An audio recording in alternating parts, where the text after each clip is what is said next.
उठ नारायण बैठ नारायण चल चना के खेत नारायण। मैं बोऊं तू सींच नारायण, मैं काटूं तू उठा नारायण। मैं पीसूं तू छान नारायण, मैं पोऊं तू खा नारायण। कोरा करवा शीतल पानी, उठो देवो पियो पानी। उठो देवा बैठो देवा, अंगुरिया चटकाओ देवा। जागो जागो भगीरथ गोतियों के देवा। आप सभी को देवउठान एकादशी की हार्दिक शुभकामनाएं। भगवान श्री हरि और एकादशी माता की कृपा सदा आप सभी पर बनी रहे।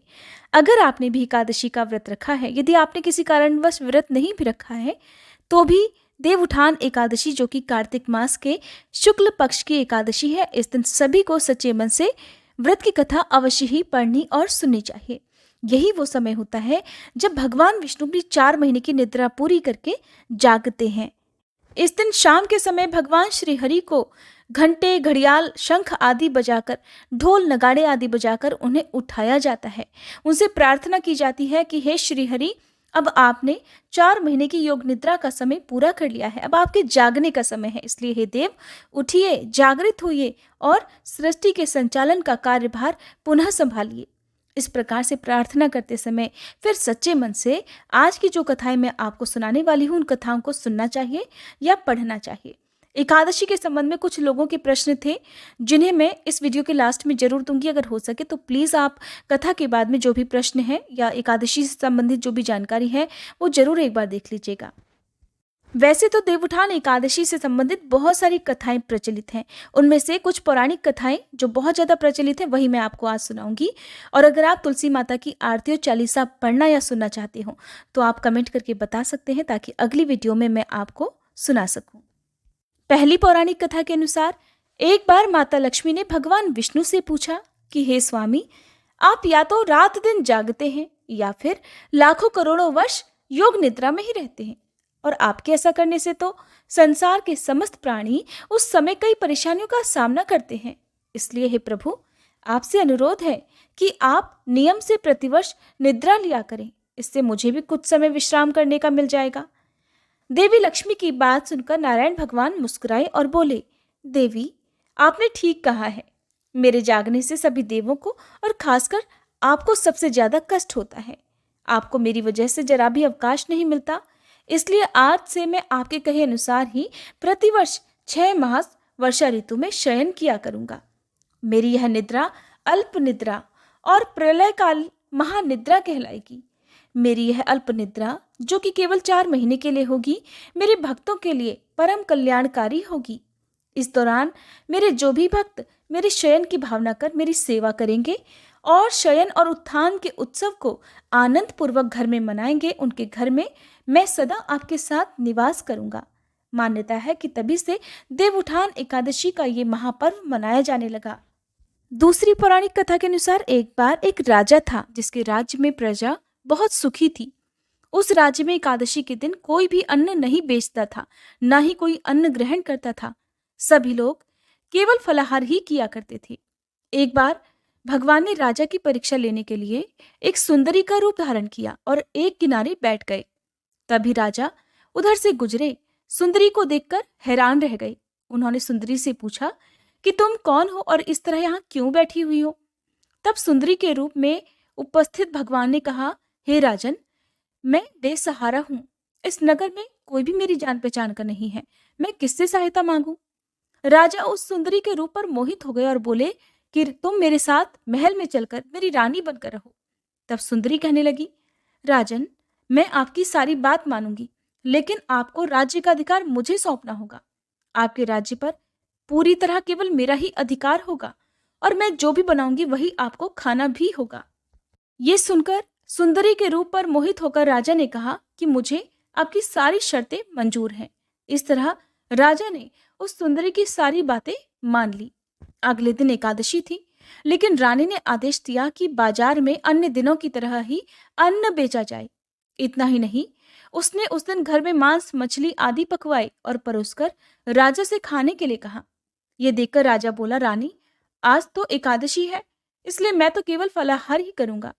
तब रानी ने राजा को अपनी शर्त की याद दिलाई और बोली कि या तो आप भोजन कीजिए, नहीं तो मैं बड़े राजकुमार का सिर काट लूंगी। राजा ने अपनी स्थिति बड़ी रानी से कही तो बड़ी रानी बोली, महाराज, आप धर्म मत छोड़िए और बड़े राजकुमार का सिर छोटी रानी को दे दीजिए। पुत्र तो हमें फिर मिल जाएगा, पर धर्म नहीं मिलेगा। तभी वहां पर राजकुमार खेलने आ गया और अपनी माँ की आंखों में आंसू देखकर उनसे रोने का कारण पूछने लगा। तब माँ ने सारी बात उसे बता दी। बात सुनकर राजकुमार कहने लगा कि माँ, आप परेशान मत होइए, मैं अपना सिर कटाने के लिए तैयार हूँ। इससे कम से कम मेरे पिताजी के धर्म की रक्षा तो जरूर हो सकेगी।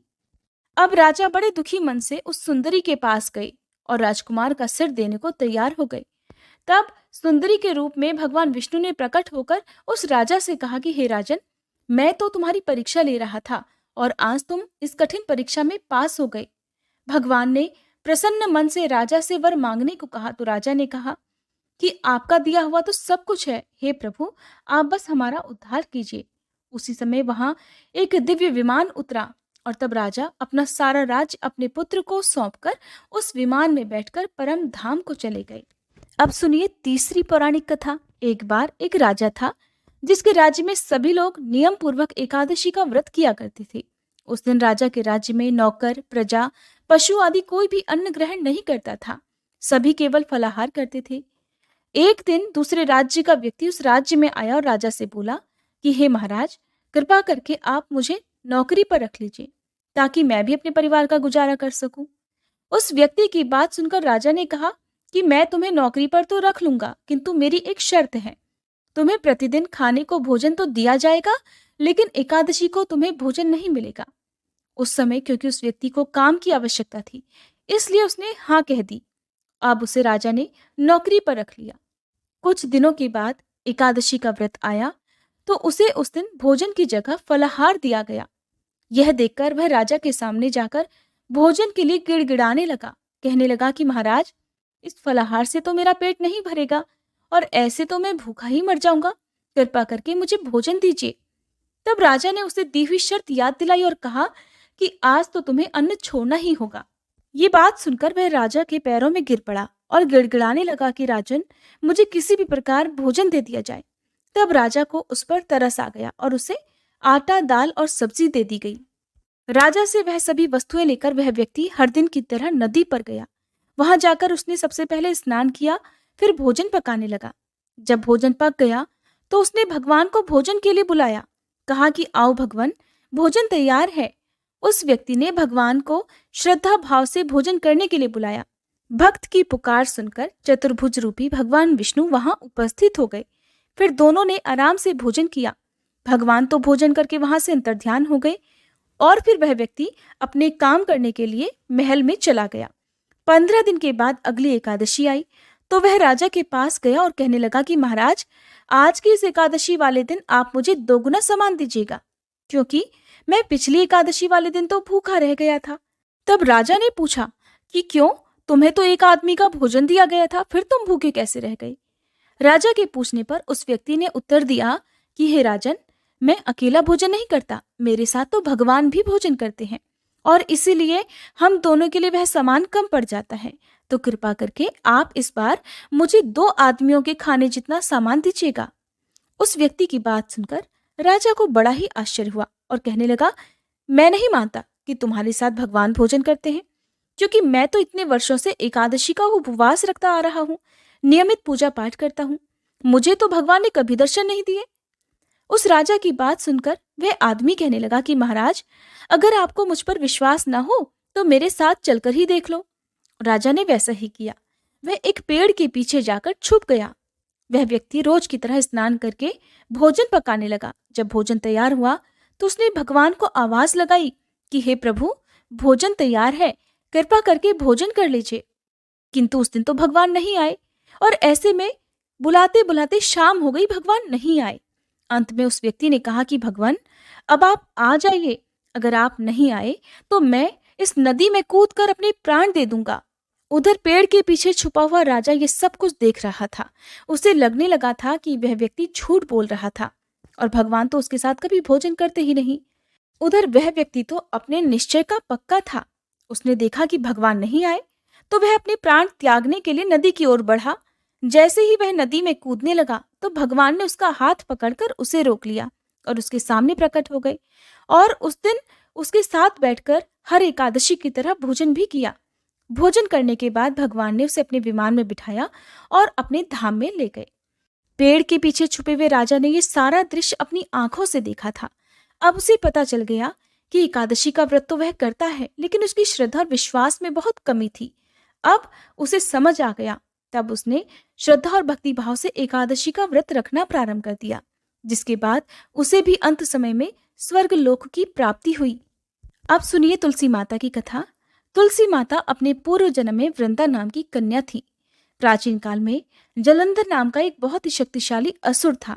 वृंदा का जन्म भी असुर कुल में ही हुआ था, जिस कारण वृंदा का विवाह जलंधर के साथ हो गया था। वृंदा बहुत ही पतिव्रता स्त्री थी। उनके सतीत्व के बल के कारण कोई भी जलंधर को परास्त नहीं कर पाता था। अपने अजेय होने के अहंकार के चलते ही जलंधर ने कैलाश पर्वत पर आक्रमण कर दिया। जलंधर और भगवान शिव के बीच भीषण युद्ध होने लगा। वृंदा के सतीत्व के बल के कारण भगवान शिव जलंधर का वध नहीं कर पा रहे थे। तब भगवान विष्णु ने छल से वृंदा के सतीत्व को भंग कर दिया। वृंदा के सतीत्व का बल क्षीण होने के बाद ही जलंधर का वध संभव हो पाया। छल से वृंदा का सतीत्व भंग होने के कारण वृंदा ने भगवान विष्णु को क्रोधित होकर श्राप दे दिया कि वे पत्थर के हो जाएं।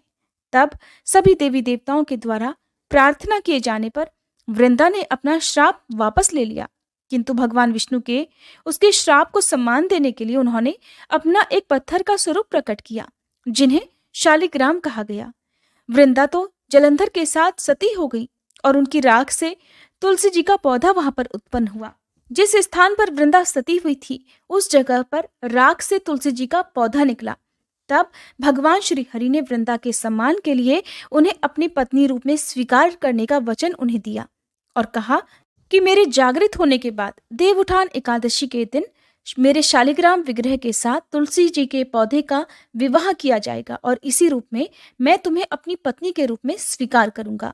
जिस तरह से शिवलिंग को भगवान शिव का विग्रह मानकर पूजा जाता है, उसी प्रकार शालिग्राम जी को भगवान विष्णु के विग्रह के रूप में पूजा जाता है। शालिग्राम भगवान एक काले रंग के गोल से पत्थर होते हैं, जिनमें एक छेद होता है। शालिग्राम एक पत्थर के रूप में होते हैं जो कि केवल गंडकी नदी में ही पाए जाते हैं। मान्यता है कि तभी से भगवान विष्णु के शालिग्राम रूप के साथ तुलसी जी के पौधे का विवाह आयोजित किया गया और तभी से ये परंपरा अब तक चली आ रही है। ये तो थी देवउठान एकादशी के दिन सुनी जाने वाली कुछ पौराणिक कथाएं। अगर वीडियो पसंद आई हो तो प्लीज़ वीडियो को लाइक करके आप मुझे बताइएगा जरूर। अब बारी है कि कुछ प्रश्नों के उत्तर देने की। कई बार लोगों के मन में ये प्रश्न होता है कि देवउठान एकादशी के दिन तुलसी जी को जल अर्पित नहीं किया जाता और इस दिन तुलसी जी का विवाह भी किया जाता है। ऐसे में बिना जल अर्पित किए क्या हम तुलसी जी का विवाह कर सकते हैं? क्या हम एकादशी के दिन खीर बना सकते हैं? तो देखिए, दो बातों में सबसे पहली बात तो ये कि एकादशी का दिन, वो भी देवउठान एकादशी का दिन, एकमात्र ऐसा दिन होता है पूरे वर्ष में जिस दिन आप तुलसी जी को शाम के समय पूजा करते समय जल का छींटा भी दे सकते हैं, क्योंकि यही एकमात्र ऐसा दिन होता है जब पूरे वर्ष तक की गई तपस्या का फल तुलसी जी को प्राप्त होता है और भगवान शालिग्राम के साथ उनका विवाह होता है। तो आज के दिन एक काम सभी को करना है। जो लोग तुलसी जी का विवाह नहीं भी कर पाते, उन्हें भी आज के दिन तुलसी माता को सिंदूर लगाना चाहिए और इस दिन आप जल का छींटा देकर भी तुलसी जी की पूजा करके शालिग्राम भगवान के साथ उनका विवाह कर सकते हैं। रविवार का दिन भी यदि इस दिन पड़ जाता है तो शास्त्रों में ऐसी भी मान्यता है कि इस दिन भी तुलसी जी का विवाह किया जा सकता है। केवल एकादशी को ही तुलसी जी का विवाह नहीं किया जाता, बल्कि द्वादशी तिथि को अधिकतर लोग विवाह करते हैं। तो अगर आपके मन में जरा सा भी विचार है तो आप द्वादशी तिथि को तुलसी जी का विवाह कर सकते हैं, लेकिन द्वादशी तिथि को आप भूल से भी शालिग्राम भगवान को अक्षत अर्पित ना करें। भगवान विष्णु की पूजा हम जब भी करते हैं तो उन्हें अक्षत हम नहीं चढ़ाते हैं।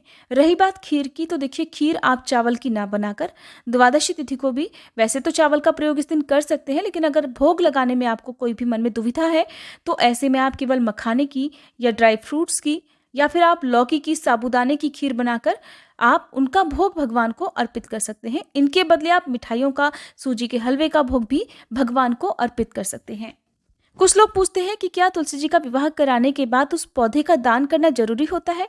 तो देखिए, ये आपकी इच्छा है। जिन लोगों ने मन्नत मांगी होती है और मन्नत मांगते समय ये कहा होता है कि जब हम तुलसी जी का विवाह करेंगे उसके बाद हम तुलसी जी के पौधे को दान में दे देंगे, तो उन लोगों को दान में जरूर देना चाहिए। बाकी लोग तुलसी जी का विवाह करके हर दिन जिस तरह से पूजा करते हैं, दीपदान करते हैं, उसी तरह से दीपदान फिर अपनी जहाँ पर भी आपने तुलसी जी का पौधा रखा हुआ है वहाँ पर आप कर सकते हैं। तुलसी जी का विवाह खुले आंगन में ही करना चाहिए, जहाँ पर आपको आसमान दिखाई देता हो वहीं पर आपको करना चाहिए। बालकनी में, अपने घर की छत पर, घर के आंगन में आप तुलसी जी का विवाह कर सकते हैं। बंद कमरे में विवाह नहीं करना चाहिए। अगर तुलसी जी की परिक्रमा करने की जगह ना हो, क्योंकि जो परिक्रमा की जाती है या भगवान विष्णु के साथ या शालिग्राम भगवान के साथ जब उनके फेरे हम लगवाते हैं, तो अगर आसपास उनके चारों ओर घूमने की जगह ना हो, तो देखिए आप जब परिक्रमा करते हैं तो अपनी ही जगह पर खड़े होकर 3 बार परिक्रमा तो आप कर सकते हैं, लेकिन विष्णु भगवान की या शालिग्राम भगवान की जो भी मूर्ति या तस्वीर है उसे हाथ में लेकर भी आप तुलसी जी के चारों ओर 7 बार घुमा सकते हैं। इस तरह से फेरे संपन्न हो जाते हैं। कुछ लोगों का ये भी प्रश्न था कि शुक्रवार और शनिवार मिली हुई एकादशी है, तो ऐसे में शनिवार को व्रत का पालन करना क्या ठीक रहेगा, या ये एकादशी हमारे लिए पहली बार व्रत रखने के लिए शुभ है? तो देखिए, साल भर में कुछ एकादशियां बहुत खास होती हैं। वैसे तो सारी ही एकादशी अपने आप में बहुत महत्वपूर्ण होती है, लेकिन आप रखना चाहें तो बिना किसी विचार के देवउठान एकादशी का व्रत भी रख सकते हैं। और वैसे भी मार्गशीर्ष मास यानी कि आने वाले महीने में उत्पन्ना एकादशी से हर एकादशी व्रत की आप शुरुआत कर सकते हैं। उसमें आप किसी भी पक्ष से, चाहे कृष्ण या शुक्ल, दोनों ही पक्षों में से कभी भी जब आपका मन चाहे तो आप अपने व्रत प्रारंभ कर सकते हैं। देवउठान एकादशी का व्रत भी आप रख सकते हैं। अगर आप जानना चाहते हो कि तुलसी जी का विवाह एकादशी या फिर द्वादशी तिथि को किस शुभ मुहूर्त में करना चाहिए, व्रत पारण करने का समय क्या है, तो उसकी वीडियो हमारे चैनल पर पहले से अपलोडेड है, आप जरूर देख लीजिएगा।